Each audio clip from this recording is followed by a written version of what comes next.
Hello and welcome at Book Lovers Companion. My name is Edith and right next to me is my lovely co-host, the Chattering Teacup. Hello. And here from the Land of Enchantment, also known as New Mexico, humanities educator by day, writer by night, Maria DeBlassie. Hello Maria and welcome at Book Lovers Companion. Hello and thank you so much for having me today. It's a pleasure to have you. And like we said before our recording started, we're looking forward to meeting your furry overlords and ladies. Yes. I'll have to coax them over here at some point. They will. I'm sure they will. Just open a pouch of Doritos. Yeah, absolutely. Yes, exactly.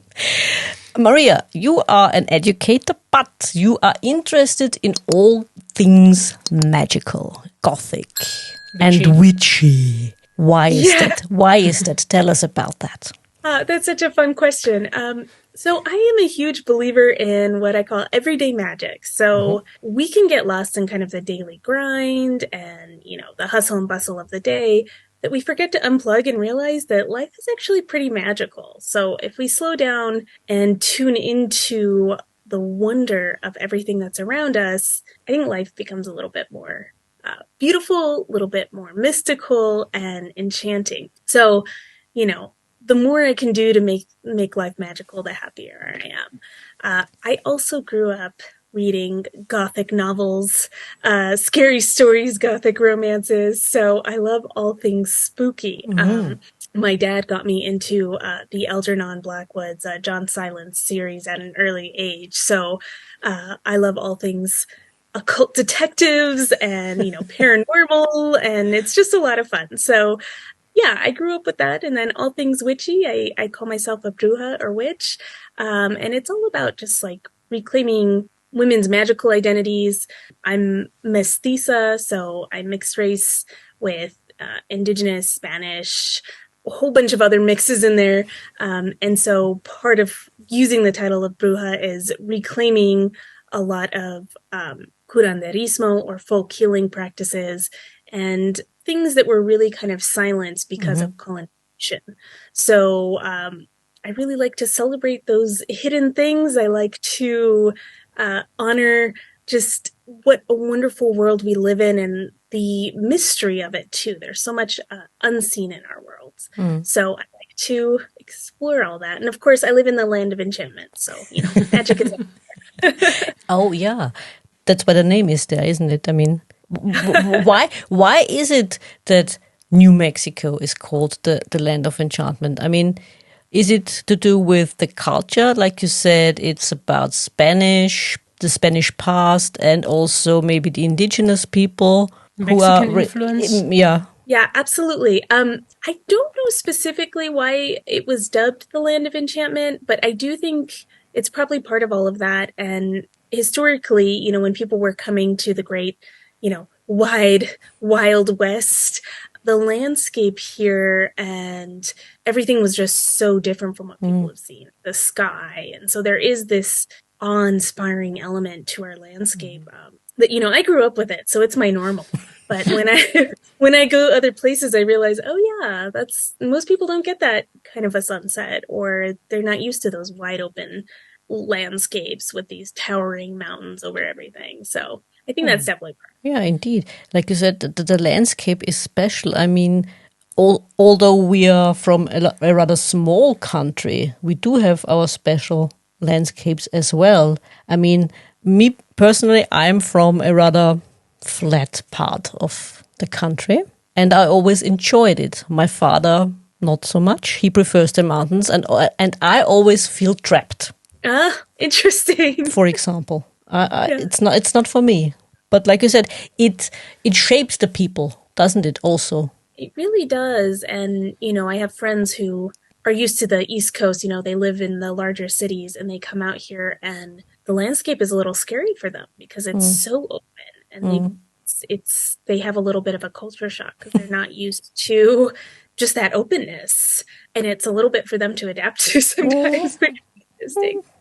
When you're from a city, it might also be that what I experienced a long time ago, because in a city, it never gets really dark in the night. And if you're in the countryside, really countryside. In the night, it's dark because there are no lights anymore, no street lamps, nothing.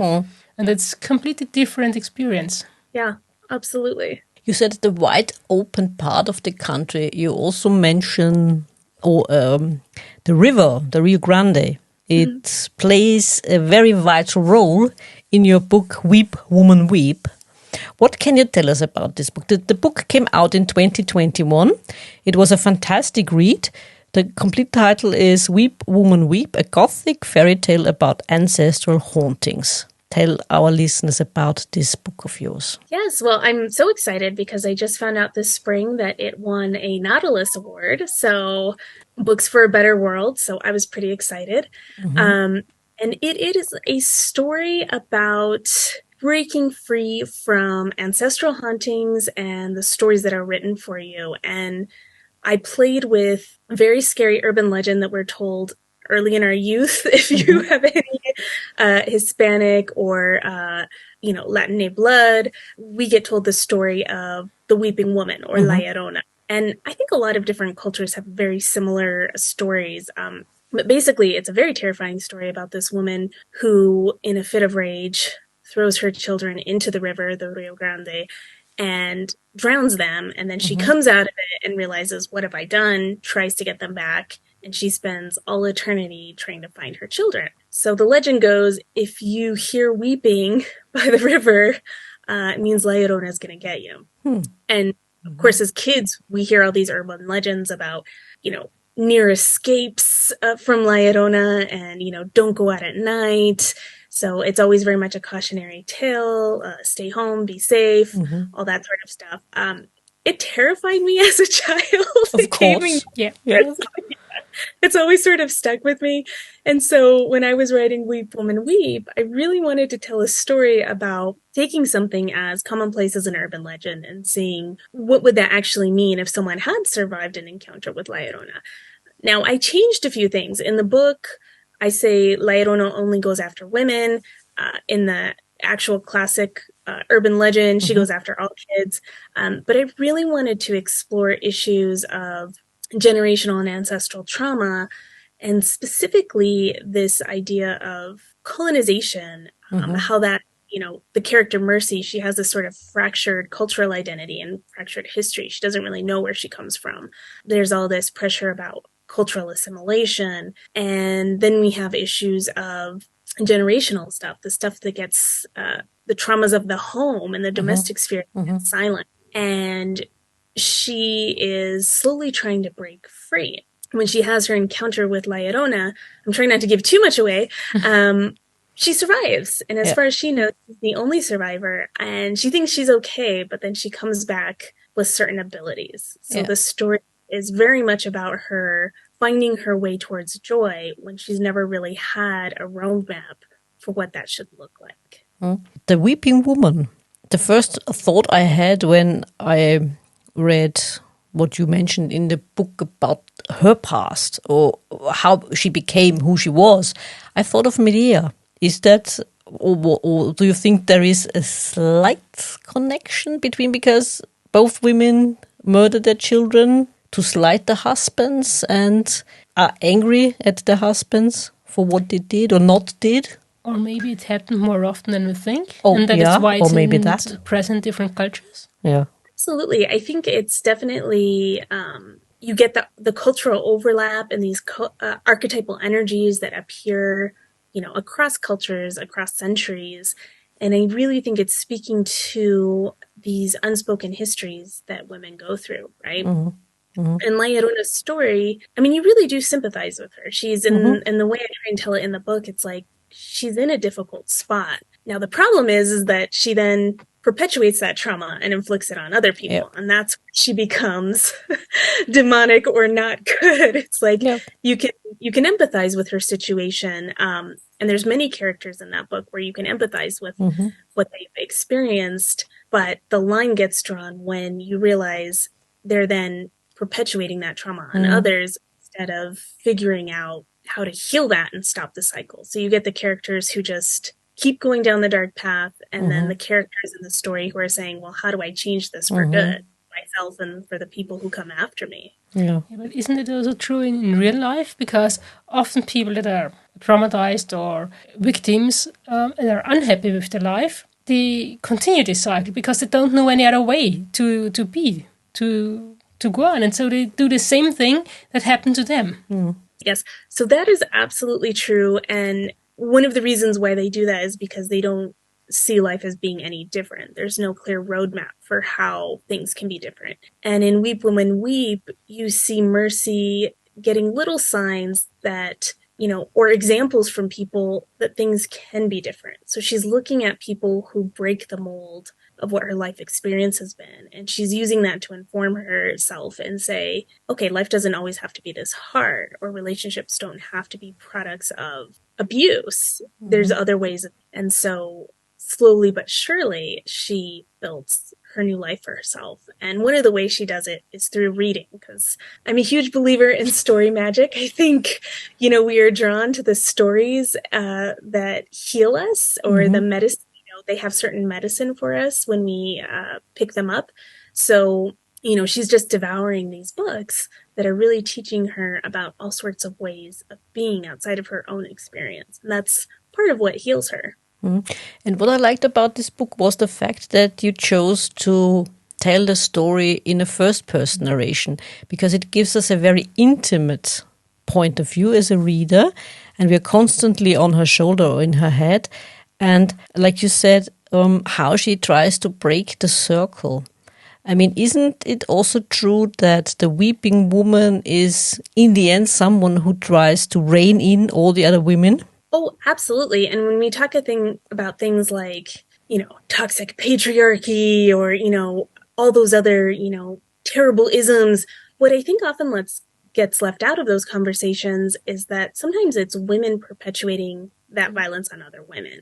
And so Llorona is very much a character in this story that's saying, if I can't be happy, then neither can you, and I'm going to take you down with me. And if you look closely at the story, a lot of the not so good things happening in the book are women doing not good things to other women. Yeah. Women, the mothers passing, Sherry's mother doing, not taking care of her daughter, La Llorona saying, I'm taking you down with me. And, so you have to think about, it's not as easy as just saying, evil patriarchy or evil colonizers. Everything just gets so twisted and meshed at some point. You have to say, okay, well, where's my agency in this? Where's what do I want to do with this?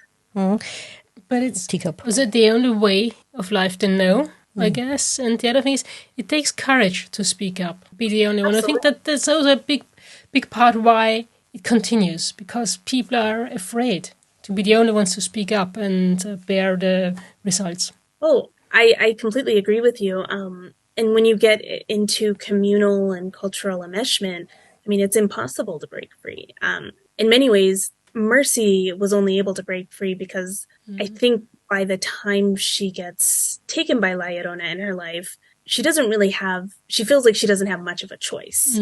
It's like, it's this or just completely fall apart.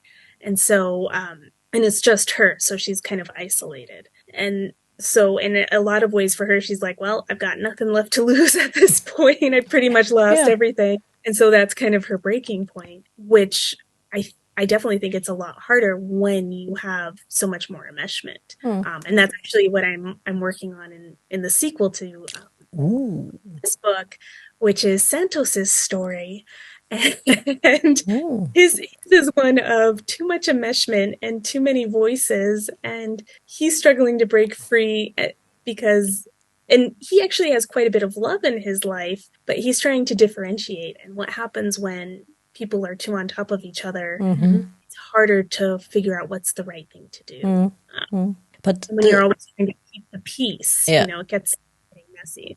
Yeah, but the weeping woman isn't the only mythical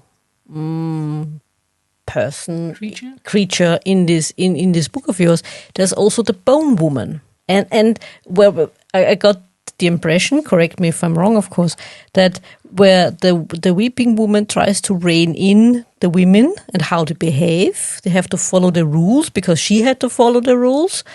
the bone woman is a sort of, that's what I got from the story. Like I said, maybe I'm completely wrong. A sort of protection for women from the macho man. Yes, exactly. Yes. The bone woman is who you go to when you want to break free. And really, you have no other options because her magic comes with a pretty steep price. So nobody goes to her unless they're absolutely desperate. And she is actually, again, another real figure in mythology and archetypes.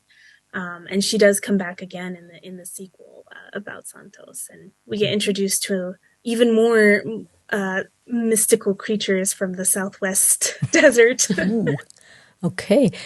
Is that something that always interested you, the folklore of Mexico or South America, and where these ideas came from and what they mean or also meant to people? Yes, I've always really been fascinated by folklore of any culture. I feel like they tell us so much about our inner workings, our psychology, our cultural contexts, and really just fascinated with the legends of New Mexico and the stories that, interestingly, are pretty specific to our heritage as kind of a mixed race culture. But also, I'm increasingly fascinated by how much overlap there is between cultures. Everyone's going to have some sort of weeping woman story. Everyone's going to have like a mischievous trickster god, a coyote spirit story, so it's become really beautiful to see how connected all of them are. Do you think cultural specificities. Do you think that Christianity more or less tried to put an end to it, but it couldn't be completely silenced in the end, one way or the other? That's a great way to put it. Absolutely. And the fun thing too is, a lot of people just said, okay, well, I guess this is the new religion now. Anyway, I'm still doing this other thing and I'm just going to maybe fold it in or call what I was doing before, Catholicism, or mix it up a little bit. So it becomes kind of messy. It's not as easy as saying Catholicism took over. Everything just gets kind of mixed together. And then you have people like Mercy who reject it completely because they're like, well, it's actually a source of trauma for me. So there's a lot. And are these big religions a reason why this folklore is more, let's say, present nowadays in some cultures where it more or less disappeared in others? Well, that's a really good question. I'm not sure. Yeah, I love that question. I think there is definitely a sense of people wanting to reclaim things outside of mainstream religion. So we're seeing more work done on excavating. I always think of it as excavation. I don't know why I feel like, doing the digging. I'm a researcher, so I love to kind of get lost in the stacks there. So really looking at those stories and understanding what produced them, or how did they change once, a new kind of religion came in. So yeah, there's definitely a stronger sense in mainstream culture of saying, how do we reclaim this, or how do we make it more visible, or understand what these things were before, Spanish colonization, for example. Is or was, do you think, in the past, but still a Spanish culture or indigenous culture different from the rest of the cultures, let's say the French or the British culture, insofar as women do play a more important role, yet at the same time the man tried again to also rein them in and not allow them to blossom in the way they would want it to?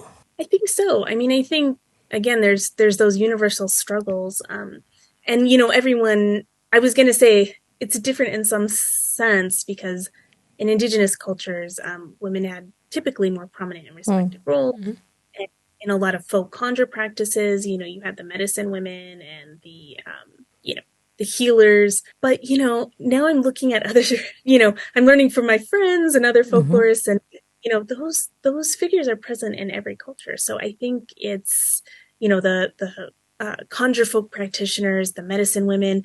So I think, there's just so much overlap between that struggle for agency and autonomy, and then how that intersects with issues of race and class as well. I would like to come back to what you mentioned before about patriarchy. You said, and I agree with you, that we look not close enough to the role that women play in trying to stop other women from doing things that are immoral or frowned upon. And we often talk about the way, for example, female politicians are perceived in our culture. We would never talk about how let's say, male candidate is dressed. How he smiles, or about his hairstyle or whatever. And yet, that's what people, mostly again women, do when they talk about female candidates. For example, do you remember it was in Austria that way? It was always the question about the German Chancellor, Angela Merkel. It was always talked about how she looked, what she wore, and so on. I mean, seriously. Yeah, and what statement is she making? Yeah, definitely. What I realized some time ago is that, for example, with politicians, most of them are men. And when there's a female candidate, some talk about, is she going to be better? But why does she have to be better? Why does a woman have to be better to fill the same role as a man? I mean, they can be as bad as the man and it will be fine. Yeah, no, it's true. Those expectations and those assumptions, right? I think they're just so ingrained that people don't even realize that they're making those judgments. Or, in the story, you get the reverse of that too, where you see various men, as Mercy's world starts opening up, she realizes Mr. Consuelo, her neighbor, really helped her a lot. She realizes, like, oh, he's got his own stuff, and he's actually a really nice guy, and and he didn't kill his wife. Yeah, and he did kill his wife, and she learns the story about that, and she realizes, like, oh, he's working through his own. Did I just? That's okay. That's not it. It's not a huge spoiler. Okay. But it's like she's realizing, oh, he's working through his own stuff and his own ways in which society has boxed him in, and his own, stuff he's had to work through. And there's a young man who starts working for her on the farm. You realize, oh, wow, he's working through his own social toxins and really trying to figure out, how do I break this cycle for me? And Santos himself, you get hints of it in the book, but you don't know quite as much until book 2. But he's working through those own issues of ancestral hauntings and trauma. So suddenly she's realizing, okay, so it's not just women who have to work through this. There are men out there also trying to work through it. And at the end of the day, what matters is you find your people who want to work through this with you. And that's where the joy comes in. That's where the breaking those cycles comes in. When enough people say, let's change this together. Sometimes it just starts with a tiny little seed, right? And don't know if there is any connection, but reading the way women are portrayed after they met later on, I had to think of Stepford Wives. Oh, I love that. It wasn't a conscious connection, but I absolutely see it now. Yeah, becoming completely different, right? Absolutely brainwashed, yeah. Although not as beautiful. I'm sorry. Yeah, although a little creepier, for sure. Definitely, absolutely. Again, coming back to the women and how they make things harder for other women. But now that you mentioned the men, they also have to find their way in society, have to find their role, find out how to behave, how to fit in, more or less. Again, who brings up the children, the boys and the girls? It usually is the woman, the mother. And the way she instills different kinds of expectations in the girls and in the boys. Exactly. So there's a lot of... So I write what I call everyday Gothic. So what are the things that are silenced? Where are the things we can't talk about? And because I grew up loving Gothic romances, I often talk about the terrors of, like, the domestic sphere, right? The stuff that's happening behind closed doors. When the home is supposed to be a cozy, safe space, what happens when it no longer is, right? Which is a common Gothic romance trope.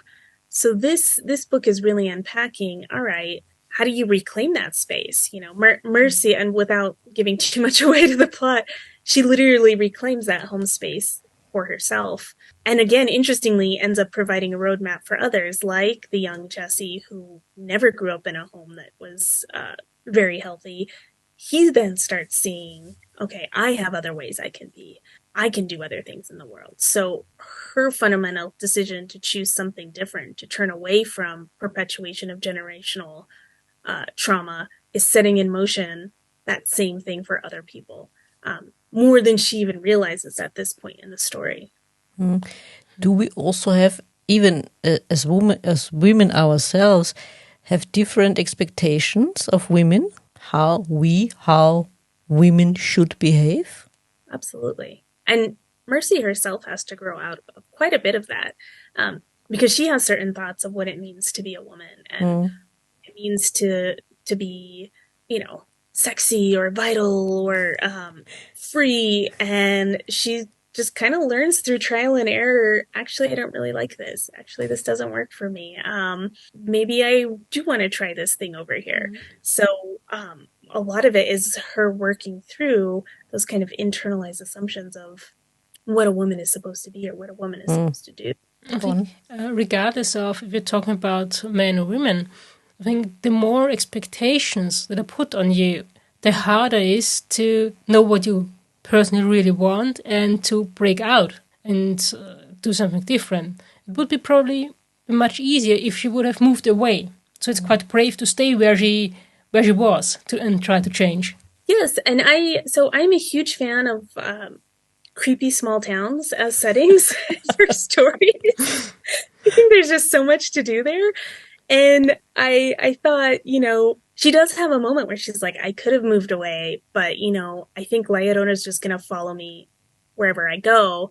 And it goes back to that saying, you know, wherever you go, there you are. And so I think she realizes early on, I'm going to have to face this one way or another. And I'd rather stay put where at least it's the devil I know, right? I know the town, I know the people, I know the landscape. And so it becomes really fun to play with that because you get the creepy small town, you get the insularity, and it really is just a mirror for what we go through socially on a larger landscape, but it's a little more concentrated and contained.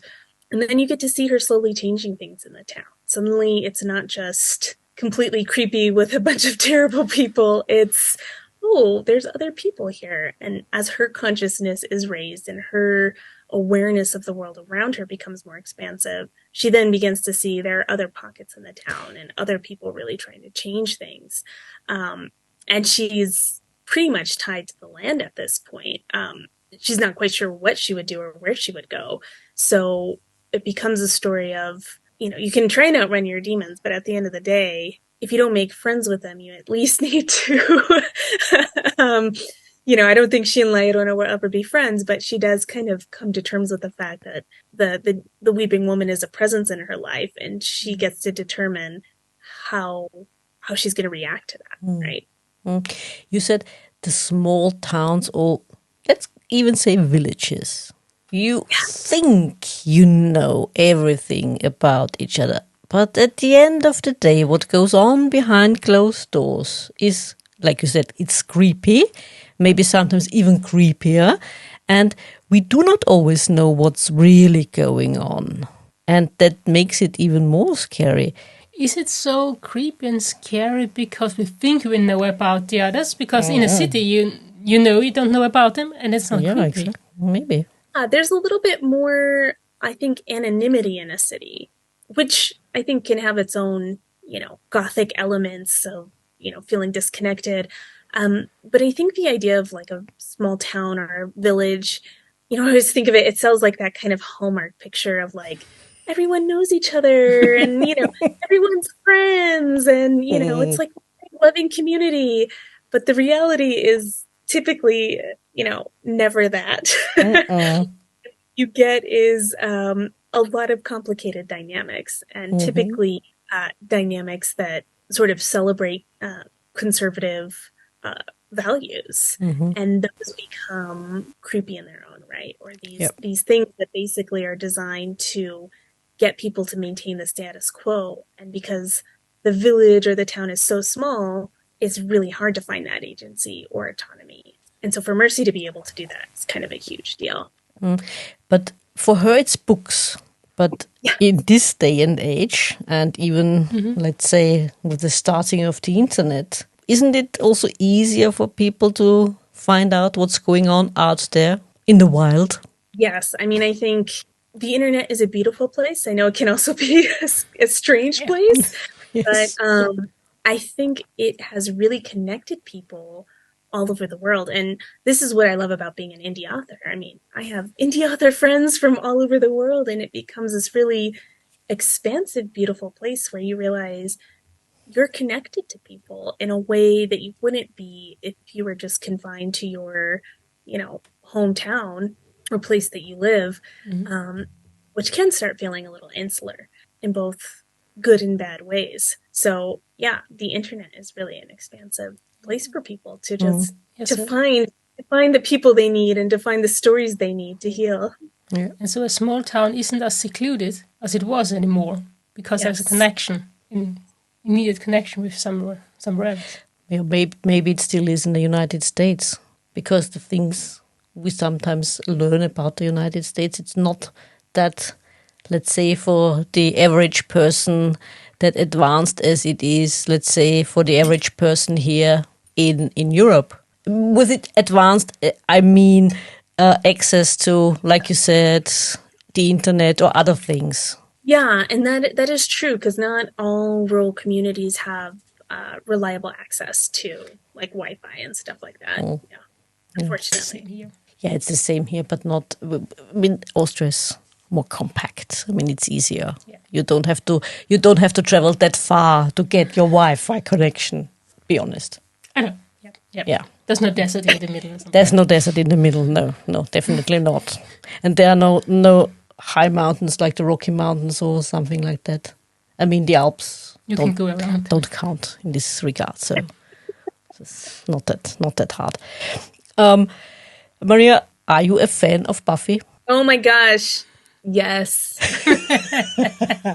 I knew it. Treated myself to a Buffy tarot card deck. Ooh. Yes. Huge fan of Buffy, and it just came on streaming when I was in graduate school. So that's when I really binged it, and it got me through graduate school. So it is forever in my heart as a show I love. Did you just say streaming? Yes. Okay. Yes. Youngster that you are. But yes. We had to watch it one episode a week. Yep. Mm-hmm. Yeah. When it first came out, I remember that, and I remember seeing some episodes. My sisters and I were obsessed with the movie that came out in 1992. It was a real flop, but we were obsessed with it. And then I wasn't super into the show when it was out. I was going through a teen phase of I'm too cool for teen stuff. So anything that other teens did. But then, God, in the early ages of streaming, I can't even believe this, but it's like 15 years ago now, it showed up on like Hulu or something. And I was like, let's finally watch this. And I was addicted. I see. Was it fun? Was it, or is it easier for you as a writer then, also as an indie writer, or harder to find new ideas now that we have streaming and all the other things? That's a great question. I think, so I feel like everything I write is a love letter to the stories that have just really impacted me. Mm-hmm. And I feel like I'm always, every book I write is in one way or another trying to pay homage to the genres that I just love. So rather than feeling like I'm creating new ideas, I just feel like I want to write a lovingly crafted or a beautifully crafted love letter to these things. So not even trying to create something new, but just to recreate the stories that I loved. So to tell it again. So that's usually what I end up falling into. And are your books available in school libraries? Some of them, yes. When I get them in, I try to, at least in New Mexico, fill out your forms and, they'll get a book for you. And so everyone has access to it. I'm asking this because on your webpage there is a blog entry about banned books, and every now and again we read about the United States and their ideas of which books they should and should not have in school libraries. And the idea that books are banned. Yes, which is completely foreign to us nowadays. It's a very contentious issue.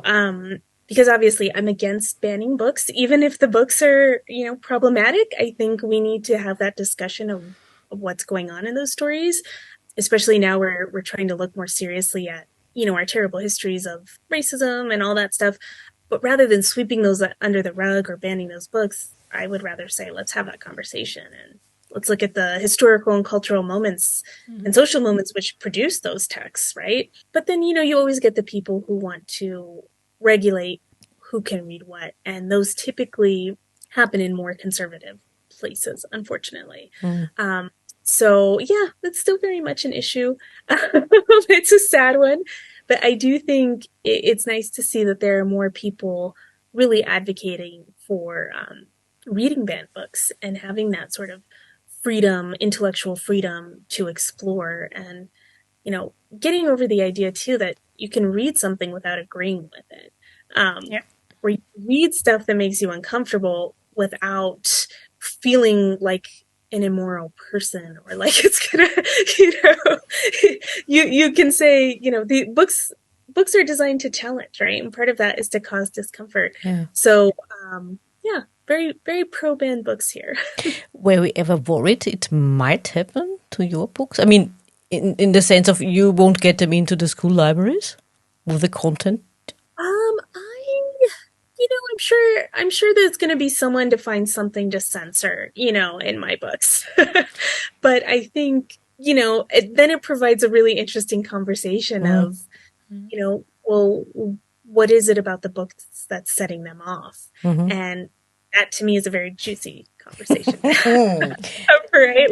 Let's delve into the psychology of this. What is making them feel really fragile about being exposed to certain ideas? And when should people be exposed to certain ideas? Because if we do not expose children or young adults to certain things, when is the right time? And the reality is children are being exposed to all sorts of things constantly that we can't always regulate. So why not introduce them to all sorts of topics within a safer space of a classroom that has more? I mean, part of the interesting thing with Weep Woman Weep is you see Mercy and she's just a young kid, and you hear all the stuff she talks about that is just normalized, which is really concerning to read as an adult, but that for Mercy as a child is just like, yeah, that's just life. And so you realize kids have a very, they take in a lot at a very early age. So they're much more resilient than I think people.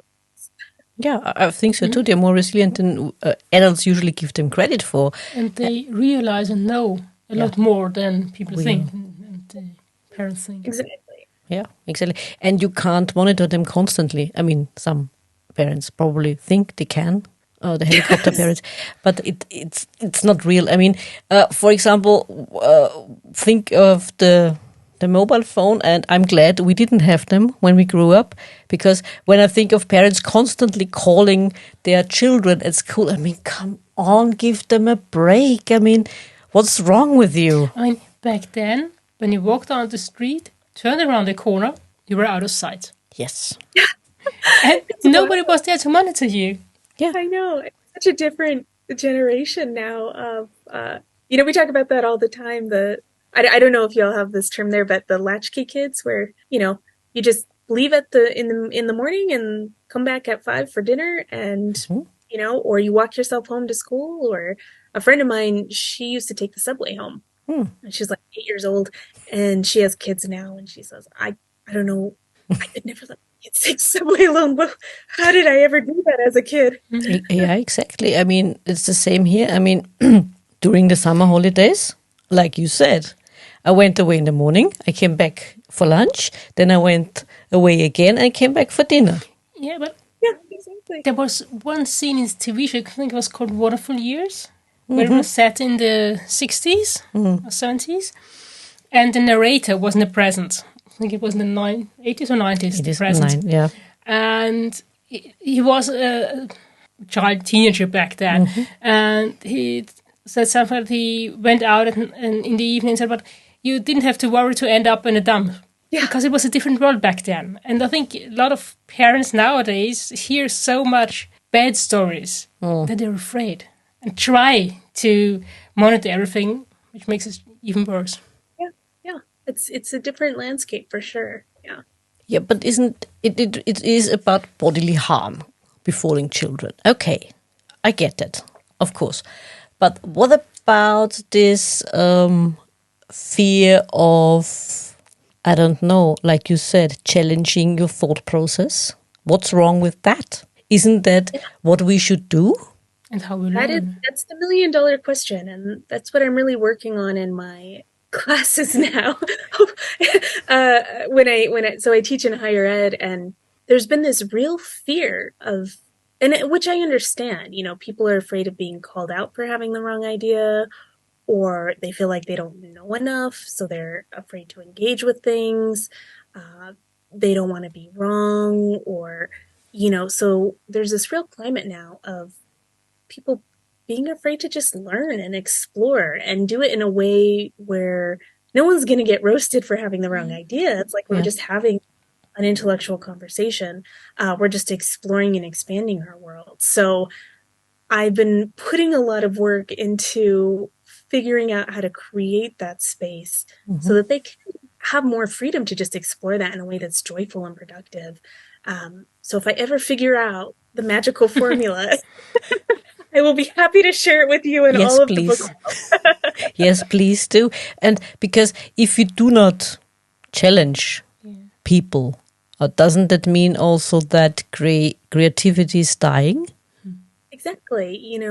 Creativity should provoke and generate discussion, but provoke doesn't always necessarily mean hostility or create a contentious environment. It's just, let's explore this, right? And even if you fail at something, you at least learn something from it. But if you never try anything new, are you even able to learn anymore? Exactly. Or, if you're only sticking to the topics or the disciplines that you're comfortable with, is that growth? Is that learning? Right? And you said in your blog post that perfection is toxic, and I would also add that perfection is boring. It's so boring. Yes, I love that. Yes, this is something I have to work through a lot too, because, you get so conditioned, and this is, I think, part of my own academic trauma. I tell people I'm a recovering academic, where I teach in academia, but I'm not an academic. But it's such a culture of perfection, and everything needs to be, absolutely right. Which is why I think people struggle to produce work, why people struggle to finish their dissertations or write that book, because they're so afraid of not having something be perfect.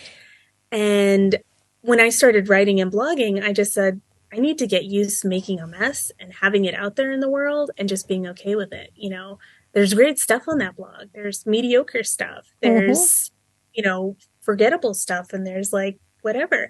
So I tell my creative writing students, I'm like, go poke around. You'll see all my early messes, and that's what creating is. And eventually you make enough of those messes that something good comes out of it, and you get a nice book. Yeah, and, exactly. Yeah. And at the same time, so it's an act of bravery. You have to get over this idea that perfection is even a thing. But like you said, it's really exciting because you get to break out of the boringness of perfection. Yeah. And I'm going to try this. I'm going to try that. I'm going to explore. It's a bit like baking, for example. If you start and don't know anything about it, your expertise, I know. No. Yes. You stick to the recipe, and you might fail it. She does always. It might turn out completely wrong, whatever. But if you try it again and again, you start to usually master it, and maybe then do it a bit differently. But that's the way you learn.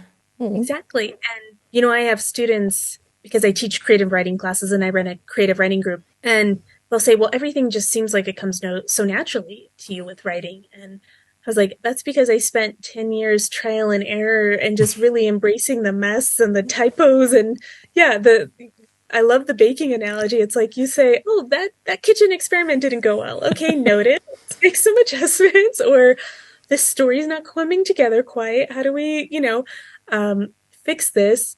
And so I tell them, you're seeing the final product, or, I'm publishing more books more regularly now. And so from their perspective, it looks like, oh, I just popped this baby out and I just did this. No big deal. And I was like, well, you didn't see the messes of the drafts, and you didn't see all the years I spent reading and writing to get to a place where I feel comfortable enough with my craft that it flows more easily. Yeah, the idea of perfection is completely overrated as creators and human beings. And it doesn't work. I mean, I always think when people talk about perfection and so on, I always think of Star Trek. I always think of the Borg. That's what they want to achieve, perfection. Yes. And yet they always are the ones who lose in battle, because the flawed humans always come out on top of them, and they can't understand. They're more creative and flexible. Yes, exactly, because they might not be perfect. They have their flaws, but they have creativity. Exactly. And with creativity comes the ability to explore and think outside the box and examine things from multiple angles. Yeah. Which is why I love storytelling so much, right? It humanizes really complicated situations and experiences. Yeah. And we get to explore, lives and, people outside of our own frameworks that we wouldn't necessarily be exposed to without stories. Mm-hmm. Yeah, you can travel the world in books. Oh, yes. Yes, absolutely. And back and forth in time. You don't need a TARDIS. Just open a book. It's cheaper. Exactly. Although a TARDIS would be cool. I'm not going to lie. Yeah, absolutely. I fully agree. Especially the big on the inside part. A place to store all the books. Yeah, exactly. Perfect. Would be perfect. Love it. Yeah, I do. I absolutely do. So, Maria, what would then be your advice for any other aspiring author? Oh, that's such a great question. I love it when anyone asks that.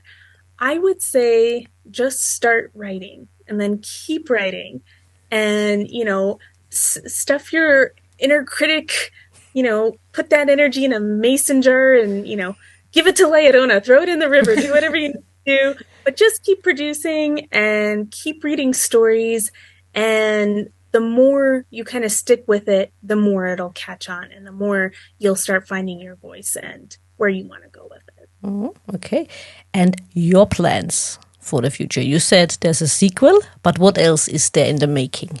Yeah, so I'm currently working on the sequel to Weep Woman Weep called Mercy Road, and it's about a character named Santos, and we meet him in Weep Woman Weep, and he and Mercy have a little bit of a romance going on, and it's a big deal because Mercy wasn't ever sure she'd find love, and he's kind of the person that draws her out of her shell and makes her realize she's ready to move on from this whole Leodona business. So in Mercy Road, we find out Santos's story and what actually brings him to the town of Sueño and the demons he's having to deal with. So very fun, very interesting.